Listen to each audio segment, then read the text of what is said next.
I was really quite neurotic in my youth when I look back on it. My teens especially were a roller coaster of emotions, up and down. And my late teens, I got seriously depressed at times.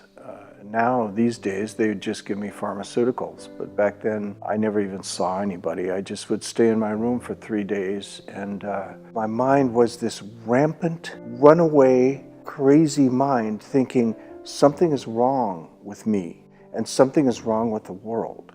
And as I thought about it, I couldn't nail down exactly what it was. I could never get to what was specifically wrong with me or the world. My early 20s, I remember seeing my friends get married and settle down. I dated a wonderful woman who really wanted me to marry and settle down. But I was 21 and I remember thinking, there's no way I could settle down and have children.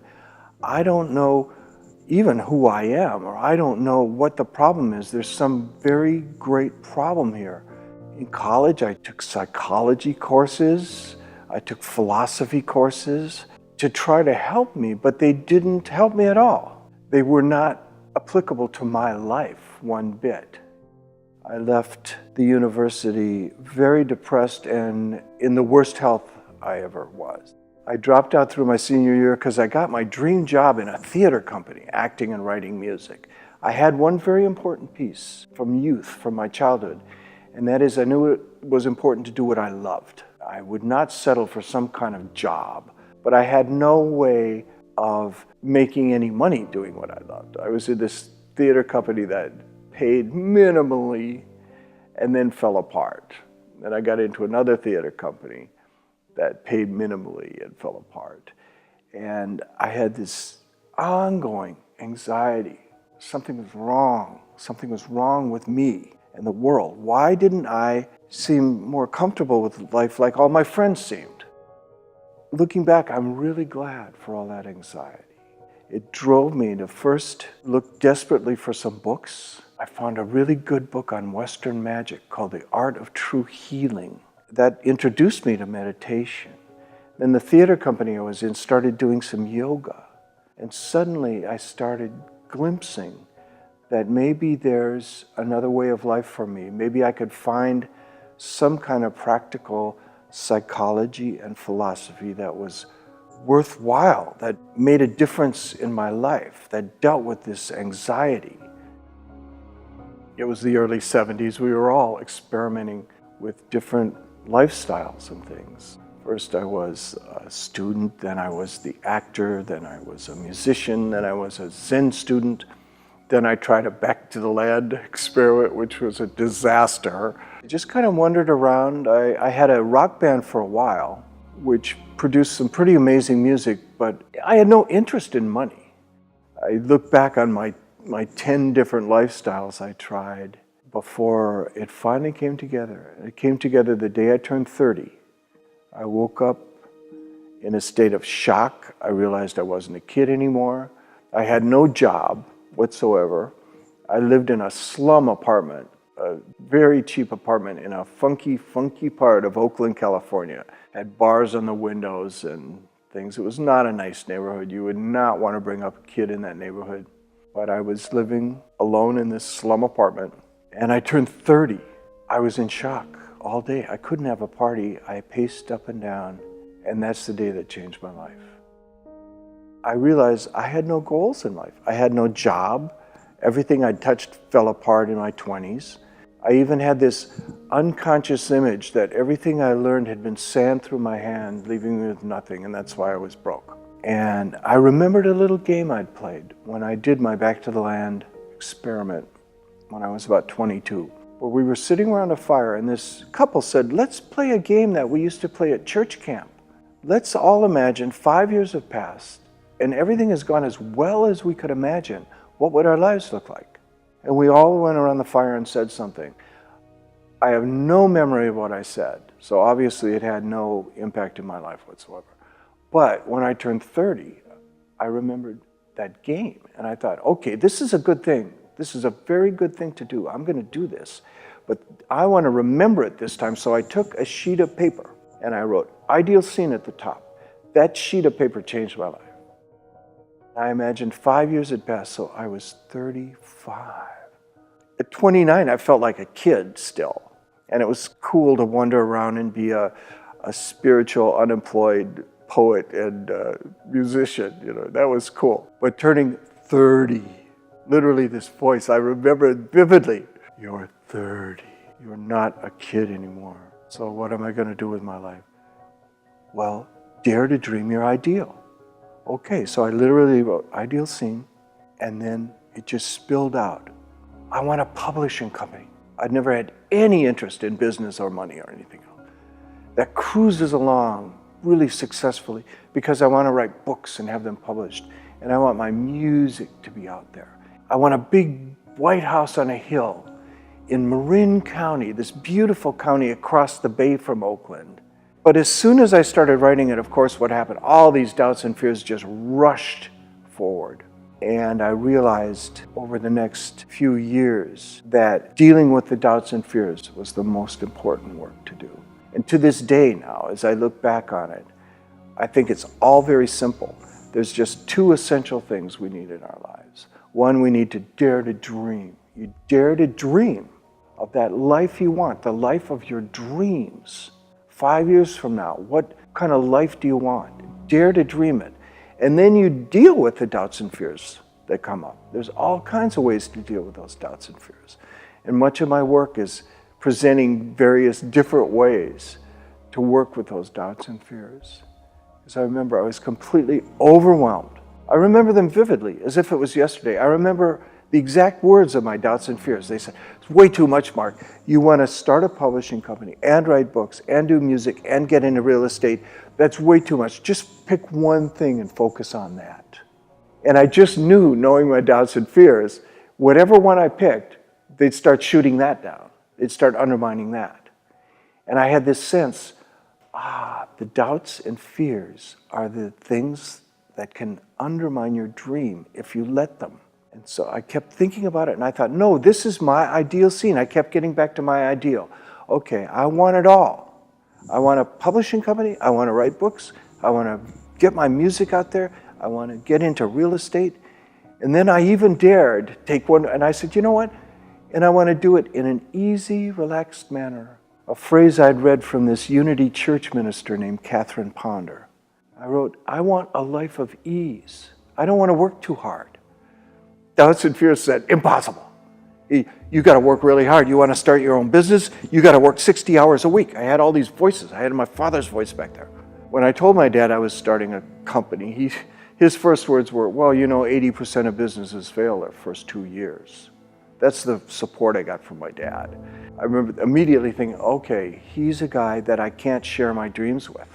There are people you cannot share your dreams with in the early going because they'll reinforce your own doubts and fears about it.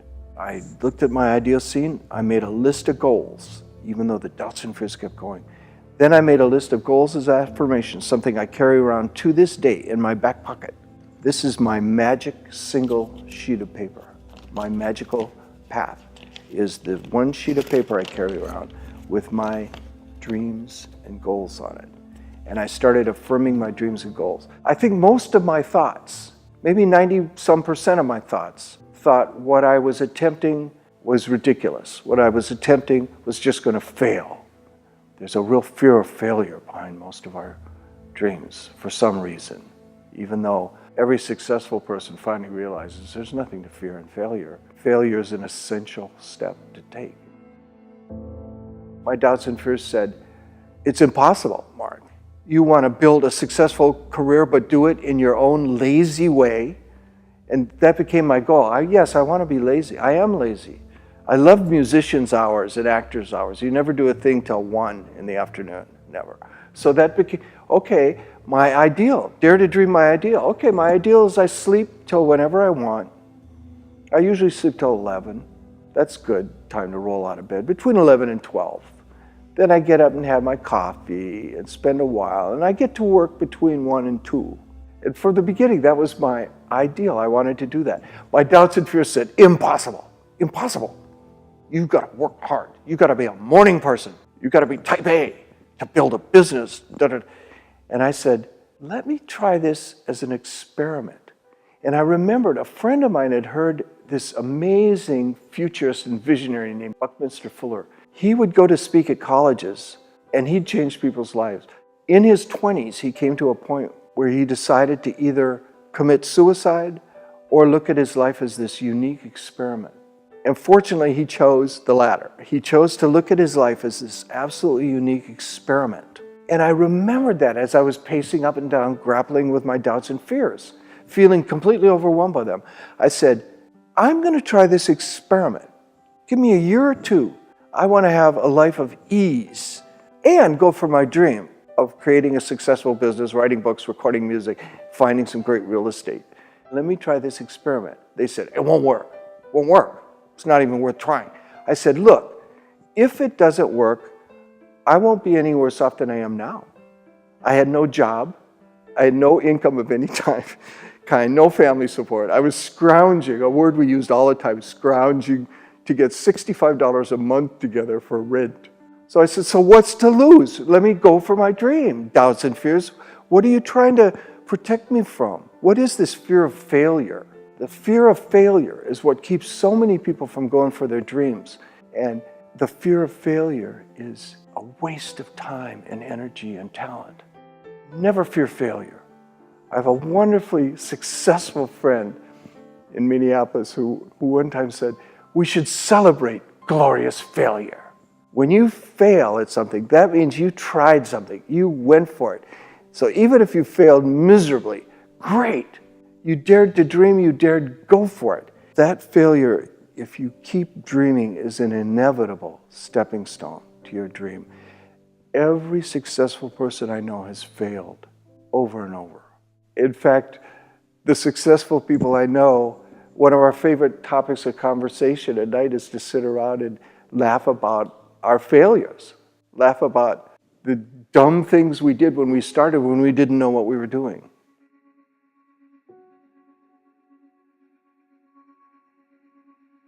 When we look at our deepest fears, that's how we overcome them. First, we have to totally open the door. It's the things that we don't dare look at that retain their power. One of those things is that fear of, poverty. If it all fell apart, you'd be living on the street. You'd be homeless. We should look at, open the door of our conscious mind and look at that fear. Every fear we have, once we look at it, diminishes. Just bringing conscious awareness, viewing it, it loses its power to affect us. Ken Kais came up with what he called the core belief process. It's just 8 questions. I did it many times. And I remember in one, I did get down to that total fear of homelessness and everything.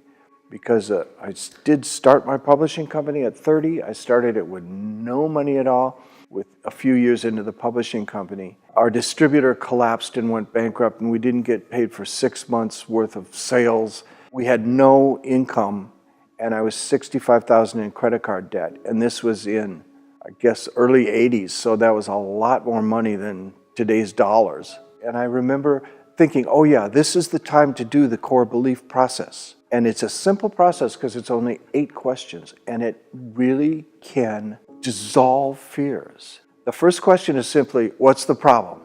And everybody knows that. Okay, the problem is I'm nearly bankrupt. In my case, it was, what's the problem? We always know what the problem is because our mind has been going over and over the problem. Then we ask ourselves, what are we feeling physically? You just look and just realize. I was tight in my shoulders, and I had this gnawing discomfort in my stomach whenever I think of money. I think I was heading for an ulcer if I would have continued. So first you just describe the problem, described your physical. Then emotionally, what are you feeling? You just name the emotions. Women are always aware of this and can, I've done this hundreds of times with hundreds of people. Look at it, don't reject it and run from it. Look at the feeling and cop to it. I am resentful right now. I'm irritated. I think this is unfair. Then, what tapes are you running, we used to call it, or what is that repetitive thought? In a way, it's the same as saying, what is the problem? But you just become really aware of what's going through your head. 90-some% of our thoughts are repetitive. We go on the same thing over and over and over. This is a problem. You really get into just spouting out what's been going through your mind when you're dealing with this problem. It only takes a couple minutes because it's the same old thoughts over and over and over. Then the critical, important question is, what's the worst that could happen? And that's where you look at your worst fears. Oh, I could go bankrupt. Then you say, okay, if that happened, what's the very worst thing that could happen? And there you get down to your very deepest fears. And I literally ended up saying, oh, I could die slowly and painfully laying in a gutter, a drunken bum, and no one would care. People would step over my body and I'd be in pain. Usually you end up kind of chuckling because you do realize your worst fears that drive a whole lot of us and prevent a whole lot of us from really doing what we want. Our worst fears are highly unlikely. They happen in very, very, very few cases. But they're there. So it's really good to just look at that. Oh, I have that fear that I could die a homeless bum. Okay, that's very interesting. You just look at it. You just acknowledge it. Next question is, what's your ideal in this situation? What's the best that could happen? Every one of us gets into our fears like that when you say, what's the blah, blah, blah. Then you say, what's the best thing? And so often people just go, well, let me think.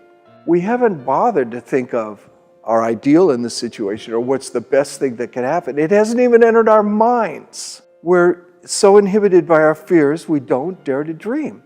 So you push people, you push yourself to dream. Dream, what's your ideal in this situation? So I thought, oh, well, we could find another distributor, duh. It was like when I first thought of it, it was like, why did it take me 6 months of not being paid to figure out this? Well, I hadn't even thought of what my ideal scene would be. Okay, we find another distributor, let's do that, and get paid for our sales and start making money, and I'll get a bonus big enough to pay off all my debt. And then I'll get another bonus to start developing a well-balanced portfolio. That was my ideal scene in my financial department. And over I've seen you have to push people to really get clear on your ideal. That's where you dare to dream. In this situation of your worst problem, you dare to dream. Okay, then number 7, you just say, why isn't that ideal a reality in your life already? Why aren't you achieving that? Whatever you come up with is your underlying deep core belief. With money, what I came up with, well, I'm not living with a profitable company because I'm a fool with money and I'm out of control. That's what I came up with. That's what I thoroughly believed for the first 35 years of my life, and that's why I was in poverty case. I believed deeply. I was just a fool with money. Whatever I had, I'd spend. I'm out of control. I even thought, I don't understand how money works. It's just beyond me. It's too complicated. That's what I nailed. My core belief was, I'm a fool with money, out of control. So then question number 8, what affirmation can you come up with that exactly contradicts that deep underlying belief? Contradicts it, counteracts it, you could say. Because what are these beliefs? They're just words we've heard from parents and other well-meaning people, and they're just things we've heard that we've accepted as true. Most of us got somewhere along the line, oh, it's hard to make money. Life is a struggle. Money doesn't grow on trees. And for me now, money does literally grow on trees because I publish books. They take trees, they make paper, and I make money on every book. So yes, for me, money grows on trees. But all of us were raised, almost all of us, with a lot of limiting, negative, you could say, beliefs around money, around success, around life itself and the nature of life. Is life a struggle? Is life hard? Well, when we get down to those beliefs, we can counteract those beliefs. We can change those beliefs.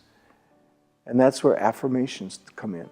A belief is just words we've accepted. So instead we choose some other words that are much more positive, much more powerful, much more life-affirming. In fact, the exact opposite. The best affirmations are the exact opposite of our core beliefs.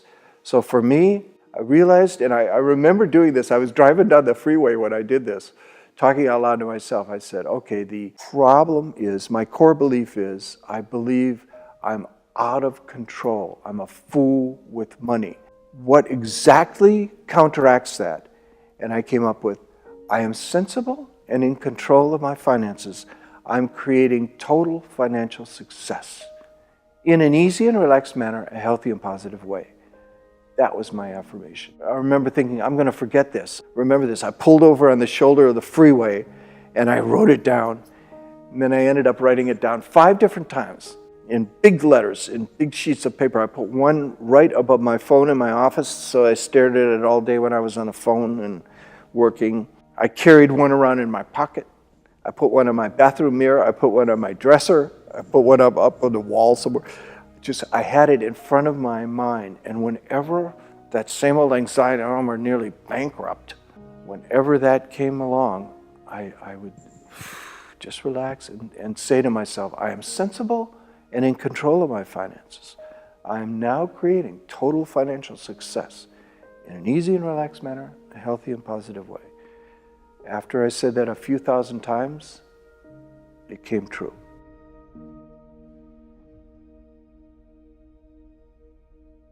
I've been telling people lately, there are no excuses that are valid. People have excuses, and if they believe them, they're valid in their experience. Henry Ford was exactly right. If you think you can, or if you think you can't, you're right. So if you have a certain excuse that you believe in, that will prevent you from being successful. But it's not a valid excuse, simply because there are so many other people that have had exactly the same background or exactly the same problems or whatever that have gone on to succeed brilliantly.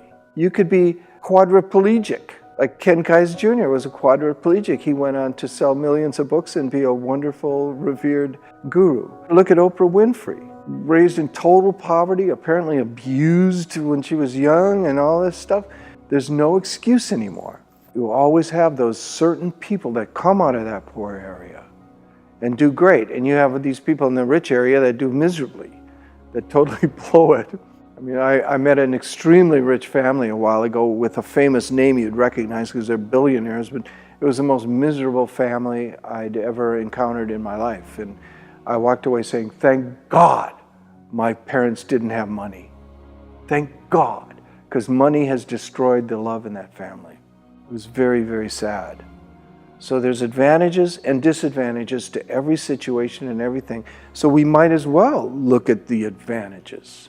I've known so many people that keep focusing on what's not working, what the problem is. We know what the problem is very quickly, and we need to focus on, we need to face all our problems, face all our fears, of course. But let's not forget to look at that half full side of the glass. In like working through the core belief process, we look at the worst scenario. Let's look at the best scenario too. Let's look at possibilities. So many people don't even ever get to the point of asking themselves, okay, this is a terrible situation. What's the best that could happen? We don't even ask ourselves that question. We don't even entertain that. A wonderful thing to do in any situation is to make a list of what ifs. Just take a sheet of paper and put what if at the top and let your creative mind just go without that inner critic there. Tell your inner critic, just take a break for a while. I'm just going to widely brainstorm. I'm not going to shoot down any ideas or anything yet. I'm just going to explore what ifs. Okay, I have a problem here. I am broke right now. And then let your mind go, what if I wrote a book? What if I got a job doing this? What if I invented something? And you let your mind just go, go, go, go, go. It is so important to have a plan, and you don't need to know the whole plan. Plans will change. You don't need to know the whole plan at all. And in fact, the plan doesn't even have to be that great. It just needs to keep you moving ahead. And yes, you don't need to see, and you can't see the whole plan, especially if it's like starting a business or building a career. All you need to see is that next step in front of you. And you take that step, then the next one will be revealed. And if you can Keep the end in mind and have a few steps. That's all you need in your plan. And I encourage people to do a one-page plan. Keep it simple. It's for your subconscious mind. Keep it simple. One phrase changed my life. And I remember riding down the freeway listening to the radio, and on there I heard a phrase. At the time I didn't even know who said it. Later on somebody said, oh, that's Napoleon Hill. Within every adversity is an equal or greater benefit. I pulled over and I wrote it down. I said, I have to remember this. And then later we published this wonderful edition of the Bhagavad Gita, a walkthrough for Westerners. And that in there had the phrase, even in the knocks of life we can find great gifts. We were almost bankrupt. People would come in the door and say, we got another problem. We still haven't gotten paid from our distributor. I start immediately thinking, what's the opportunity? You ask that question, you start getting answers. Okay, I'm nearly bankrupt. What possible opportunities? What possible benefits? What possible gifts are in that? I realized I kept looking for someone else to come and rescue me. I needed to take charge of this baby and to say, the buck stops with me. I started this. I'm responsible for moving it forward. I can't sit there and wait for some big daddy to come along or some big mama to come along and show me what to do, which subconsciously I was waiting for. I still felt sort of like a kid, even in my early 30s. I felt inexperienced, so I was waiting for somebody to come along. And then I finally realized that person had to be me. I had to find my big daddy inside of me.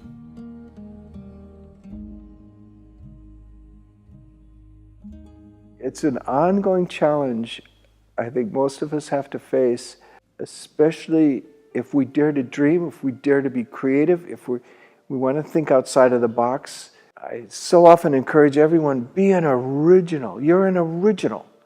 Each of us is so different, and even what we want to do is different, and what we define as success is different. And dare to dream and dare to go for it. And inevitably there will be people in your family and friends and all over that will not support you in your dream. I realized with my dad, he hadn't dared to dream. He would never start a business. When I said I wanted to, he was scared for me. He was raised in the Great Depression and he went through World War II. He was older generation, that's for sure. So I see for him, his dream was the little suburban house and the wife and kids. And that was his wonderful dream. So for him, it's just, that's why any job, you get any job. He started working in a warehouse. As I said, his first words were, 80% of businesses fail in their first 2 years. He had that negative statistic to throw right at me, And then I realized, okay, I can't share that with him. With certain people, they do just reflect your own doubts and fears about it. I always think it's so sad when any kind of issues around money or dreams or anything come up between people, because it's so important to keep a family together if at all possible.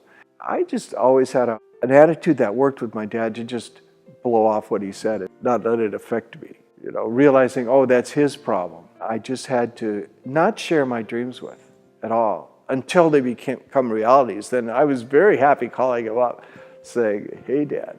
I remember when the first time we made $1 million profit.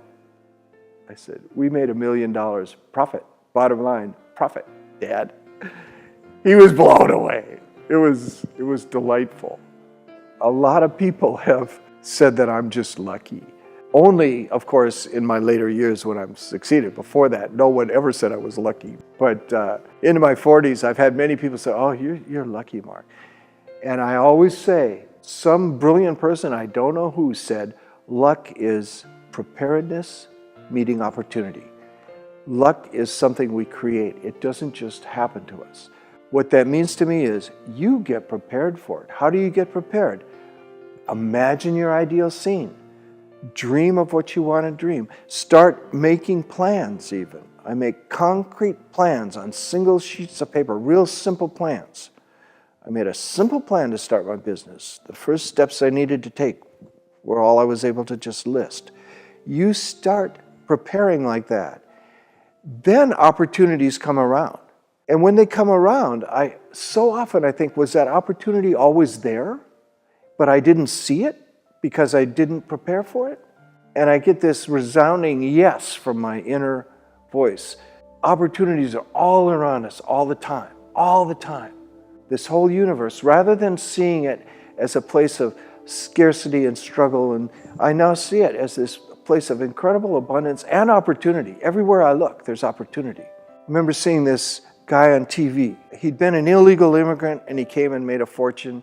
He said when he flies over the country, he says he just looks out over this vast country and says, I see opportunity everywhere I look, everywhere.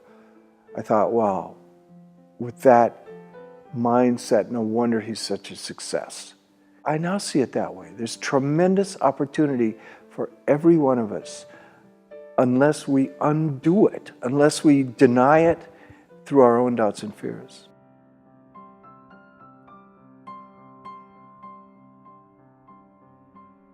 It gets down to very deep stuff about the nature of reality and how our beliefs affect reality. It gets down to what is reality, which is, of course, an endlessly deep question. The Buddhists and Hindus have known amazing things for thousands of years about reality itself. Form is emptiness. Emptiness is form. Finally, in the last 100 years, the way I see it, Western science has caught up with where Eastern teachings have been for thousands of years. They've really seen, reality is not this solid thing that it appears to be from our senses. Reality is actually empty. Form is emptiness. Emptiness is form. We perceive all this form. So when we get down to what is reality, we get down to the essence of the latest discoveries in physics. It's all this amazing quantum field that we're an essential part of. So every thought we have, every feeling we have affects our reality and our perception of reality. It is magical thinking in a way. There's some magical creative force underneath it all. You can look at it as if it's all created by magic. I love that brilliant Einstein quote where he says there's just two ways to look at the world. One is as if there are no miracles. The other is as if everything is a miracle. He said he chooses the latter. Everything is a miracle, really, of this creation of physics and chemistry. And the way we think affects it. And I can just see in my own life. In my 20s, with my anxiety and with my limiting thoughts, I really thought life was a struggle. It was so hard to succeed. It was so hard to pay the rent. Life was difficult. My dad was right. You gotta just work hard. You'll never be satisfied.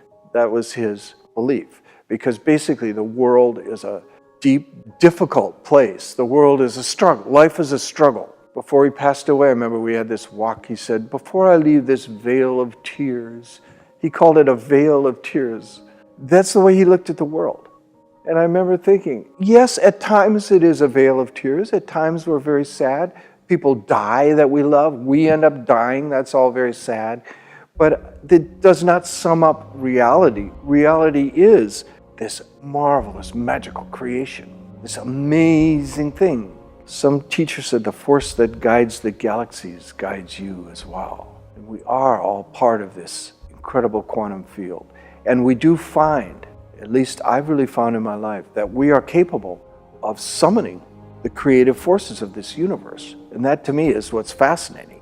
I love Eckhart Tolle and the Power of Now and his constant reminder, just be here now and appreciate what is. Feel your being. That's exactly what Zen teachers have been saying for thousands of years. Yes, but I also want a wonderful, exciting life. I want to create stuff. I want to play music. I want to write books. I want to find what fulfills me and do it. I want to dream. And a big part of that dream is encouraging everyone to dream and have an exciting adventure of a life. Don't have a boring life. My dad worked 35 years for this corporation, and He said, once he saw my success, before I succeeded, he was always pressuring me, or he really wanted me, just get a job in a corporation, it's security, you know. But I remember thinking, no, it's not really secure. There's no security anymore in a big corporation. Maybe his generation there was, sort of, but there's no security in any kind of job anymore.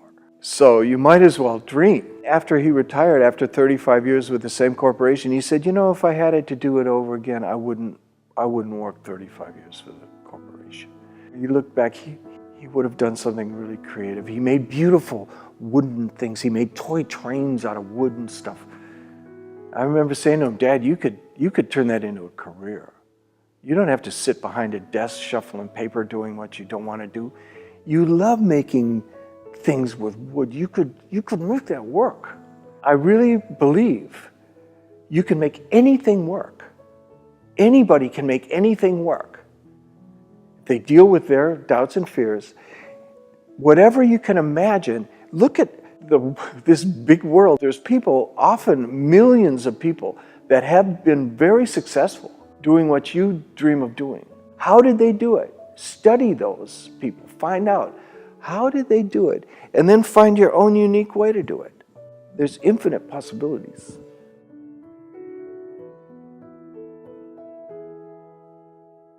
I think we're at a critical time, and it's very important to find the people who have a vision, a positive vision for the future of this planet.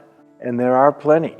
I keep dreaming that we can make a world that works for all. I absolutely agree with Buckminster Fuller, who was saying way back in the 60s and 70s that we have the technology now and we have the resources to house and feed and educate everyone on the planet. There are huge obstacles in this, but you've got to start with the vision and the dream. It's really true. We have the technology, especially now with internet technology.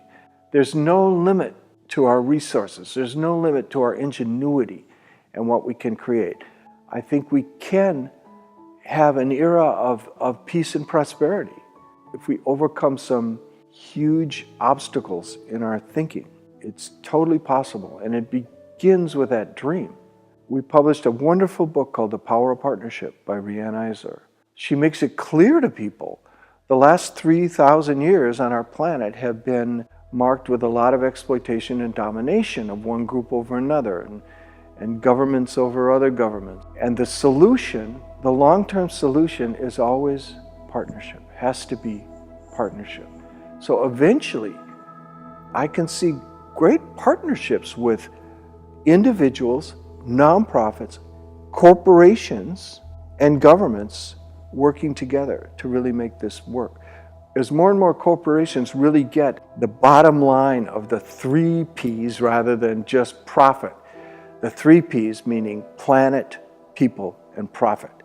For the long view of every corporate life, they need to keep all those 3 Ps together. If corporations start thinking that way, more and more and more and more, aware of not only the necessity to make short-term profits, yes, of course, but the necessity to take care of their people, their communities, and the planet, taking that long view, then I think corporations will be a very powerful, positive force for change.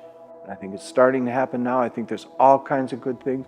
The facts that Bill Gates and Warren Buffett and other billionaires are now realizing the worst possible thing they can do for their family is like the rich family I met, to keep it in your family, that erodes love. They realize the best possible thing is to give away 99% of their wealth and channel it into things that really make this world a better place.